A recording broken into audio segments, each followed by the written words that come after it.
Los pacientes que padecen de cefaleas recurrentes, es decir, muy repetitivas, tienen una alta probabilidad de padecer de infartos cerebrales, de aparición precoz de atrofia cortical o destrucción de neuronas y de lesiones cerebrales graves. A estas conclusiones han llegado los estudios e investigaciones hechas por prestigiosas universidades y asociaciones científicas. La cefalea es la sensación dolorosa que se siente en la cabeza. Hasta ahora se ha considerado cefaleas graves solamente las provocadas por hemorragias cerebrales, por encefalitis o meningitis y por tumores cerebrales. Gracias a Dios, estas son muy poco frecuentes porque son verdaderamente muy graves. Pero las más numerosas, las más frecuentes, las cefaleas tipo migrañas, tensionales o en racimo, estas han sido consideradas siempre un síntoma, como el que parece cualquiera de la población general, en cualquier circunstancia o en cualquier situación, como las agujetas que aparecen al día siguiente después de haber hecho ejercicio o de haber corrido. Pues bien, todo esto ha cambiado y tanto la sociedad científica como la población está muy sensibilizada y este vídeo quiere proponer una alternativa terapéutica mucho más natural y mucho más efectiva porque va a atajar las causas y el origen de las cefaleas.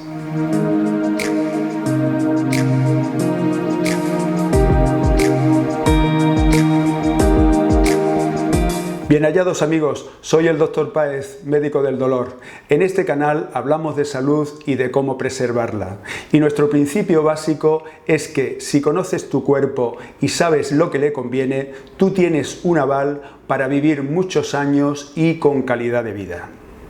Decíamos que ojito con las cefaleas. En la pantalla os pongo un resumen de los estudios e investigaciones a los que hacíamos referencia.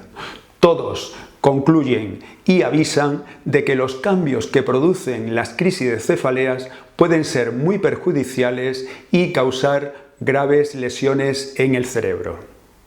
Pero ¿cuáles son estas lesiones que pueden producir las cefaleas? Pues fundamentalmente las podemos resumir en dos.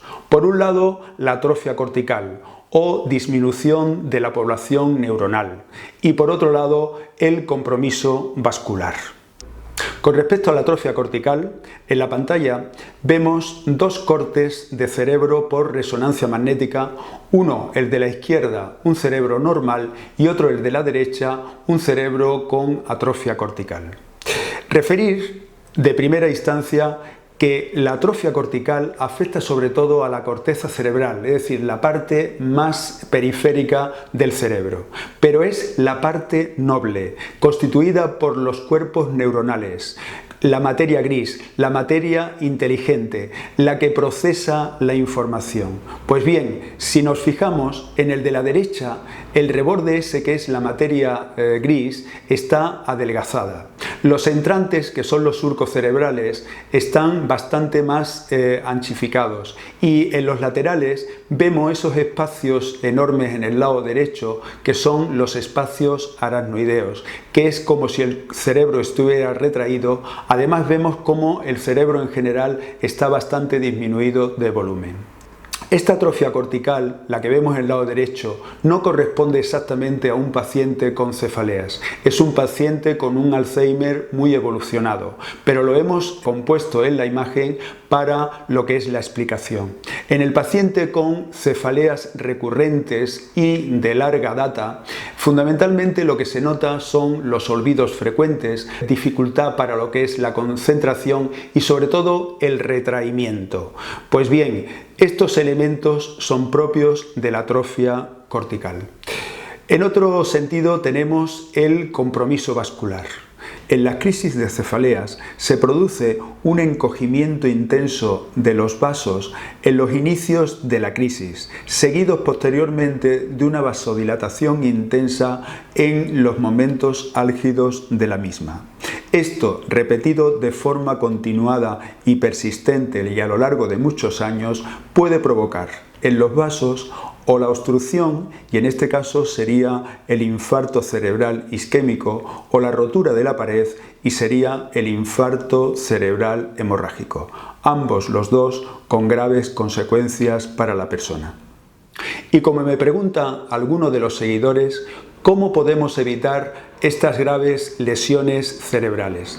La única manera conocida es el tratamiento integral de las cefaleas. Este tratamiento tiene que ir dirigido en dos direcciones. Por un lado, las crisis de cefaleas. Fundamental el tratamiento precoz, el tratamiento efectivo. Y para eso os invito a visualizar el vídeo anterior de las cefaleas, donde de forma sistemática y fácil recomiendo la forma que creemos conveniente para tratar las crisis de cefalea. Y por otro lado, fundamental también para el tratamiento, la profilaxis, la prevención. ¿Cómo podemos hacer que estas cefaleas surjan de más de tarde en tarde y que las crisis sean menos intensas?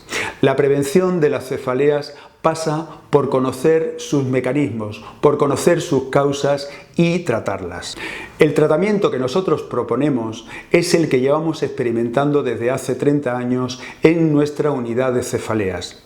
Es un programa multidisciplinar integrado por tratamiento de acupuntura, donde utilizamos puntos maestros del dolor, de los músculos y de los tendones. Además, puntos específicos para las cefaleas en relación al cuadro que presenta la persona y al tipo de personalidad que tiene el paciente. En segundo lugar, masajes, estiramientos y osteopatía para desbloquear las contracturas y los bloqueos en la columna. Y por último, la mesoterapia, que es un tratamiento médico local donde se infiltra medicamentos en los puntos gatillo y en las contracturas musculares.